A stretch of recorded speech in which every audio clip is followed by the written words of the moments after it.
이제 신고 납부 절차, 신고하고 납부하는 기간이 아까 있었잖아요. 기한. 응? 여기까지 신고 납부를 해야 돼요. 근데 여러분들 신고 납부를 못하면 이때 뭐가 들어가요? 이제 납세 고지가 들어가는 거죠. 납세 고지서를 이제 발송을 할 거고, 그 다음에 얘에 대한 납기가 있어요. 지금은 이제 요걸 공부하는 거야. 그래서 만약에 신고기한이 지나버리면 이제 징수 절차로 갈 건데, 요 사이에 여러분들 내가 신고할 수도 있잖아요. 그래서 요 사이에는 공세 기본법 규정과 징수법 규정으로 이제 나눠지는 거다, 이렇게 보시면 되죠. 그 다음에 이제 우리가 이제 아까 전체적인 걸 설명했으니까 또 독촉이라는 게 또 있어요. 독촉장을 여러분들이 납기 끝나고 압류가 들어갈 수가 없어요. 이 독촉장이라는 이 절차, 독촉이라는 절차가 있어야지만 그 다음에 압류를 할 수 있는 요게 이제 압류의 요건이에요. 독촉이라는 게. 그래서 요거에 대한 독촉에 대한 납기가 있고, 납기까지 못하면 요게 체납처분이라고 했죠. 이 체납처분을 이제 안 쓸 거예요. 체납처분은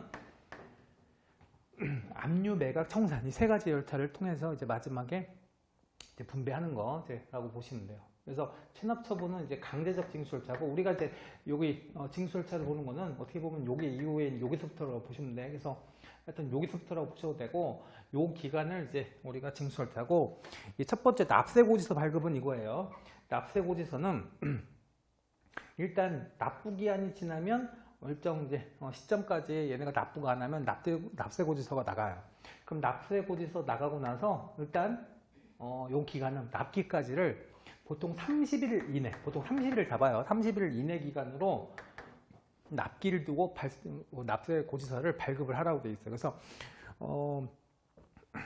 납세고지서 발급이 여러분들 어디 볼 거냐면, 납부기한 지정 세 번째 칸 납부기한 지정은 보세요. 30일 이내로 납부기한을 지정할 수 있다 써 있죠. 그 대신 얘네가 무슨 규정이냐면 훈시적 규정이야. 여러분, 훈시적 규정이라는 거는 꼭 이렇게 안정해도 된다는 소리예요. 더 일찍 해도 되고 아니면 더 조금 늘려도 되는 거고. 그래서 요 훈시적 규정이 있고, 그 다음에 여러분들 미리 볼게요. 미리 책이 어디 있냐면 911페이지 보시면 여러분들 독촉, 최고, 납부기한이라는 게 있죠. 그러니까 최고라는 말은 이 독촉이 다른 말이에요. 그래서 독촉장이 나갈 건데, 그럼 납기까지가 내지 않았어. 그러면 거기 독촉이라고 해서 거기 어디다 있냐면 동그라미 1번 납세고지서 납기까지 완납하지 않으면 요 납기가 지난 후 요거 며칠이라고 써 있어요. 요거 10일 이내라고 써 있어요. 10일 이내. 요것도 훈시적 규정이긴 한데 10일 이내 독촉장을 발부하래요. 그래서 독촉장 발부하고, 그 대신 독촉장의 납기는 요건 30일이 아니고 요것도 20일 이내 기간으로.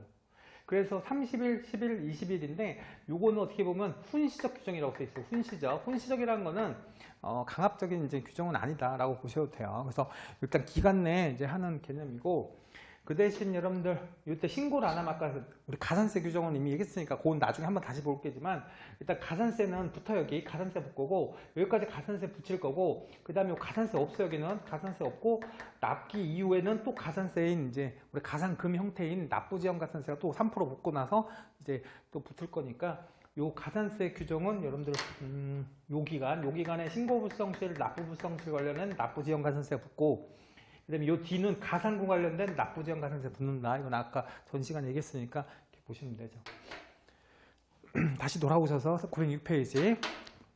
일단 납세고지서. 그럼 납세고지서는 두 번째 줄, 이거는 국세기본법에 나오는 규정인데, 연대납세 의무자라고 해서 이제 우리가 모든 전액에 대한 책임을 져야 되는 연대납세 의무자들이 있으면, 얘네에 대해서 납세고지하고 독촉은 뭐라고 되어 있냐면, 납세고지와 독촉은 중요해요.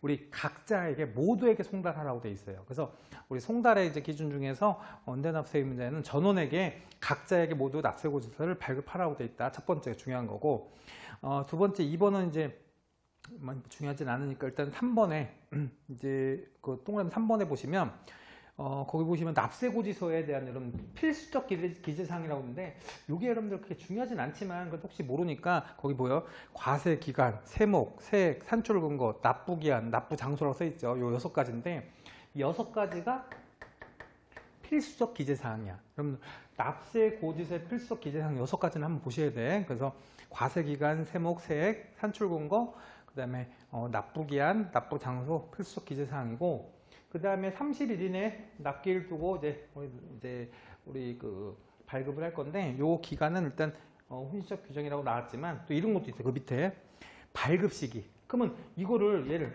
납세고지서를 발급을 그럼 언제 할 거니 해서 여러분들 언제 할 거니 해서 이것도 혼신적 규정이라 그게 중요한 뭐 어떻게 보면 중요한 건 아니겠지만 그 1, 2, 3번 아셔야 돼. 1, 2, 3번. 첫 번째 납부기한이 일정하다. 그러면 고지 나오는 납부기한이 일정하다는 거는 내가 안 냈고 이제 그 기간에 일정한 기간에 납부기한이 나오는 고지가 뭐가 있을까요? 이게 보통 예정고지라고 생각하시면 돼요. 그래서 우리 부가세 예정고지는 언제 납부기한이 정해져 있으니까 예정고지가 예를 들어서 이제 4월 25일까지 납부를 하게 되면 보통 3월 언제까지 말까지 이제 보통 고지가 나와야 되는데 그거 보시면 납기가 시작되기 5일 전 내가 납기라는 건 이제 이제 언제까지 납부해야 되는 기간 5일 전에 이제 나오도록 이제 돼 있죠. 그래서 5일 전에 이런 일정한 기간은 이제 그 발급을 해주셔야 되고 납부기한이 일정하지 않다는 거는 내가 세무조사해서 얘가 안 낸 세금이 있으면 고지 날리겠죠. 그 고지 날리면 그 징수 결정 즉시 고지서 보내라는 거예요. 보내라는 거고 3번에 기간을 정해서 징수회가 일어났다. 징수회는 뒤에서 배우겠지만 징수를 이제 지금 징수를 안 하겠다는 거예요. 그러면 유예 기간이 지나면 그래서 그 기간이 끝난 날에 다음 날부터 이제 발급을 해주라는 거죠. 바로 그 발급을 해주라는 거고. 그래서 발급 시기 특히 5일 전 징수 결정 즉시 다음 날 이렇게 보시면 되고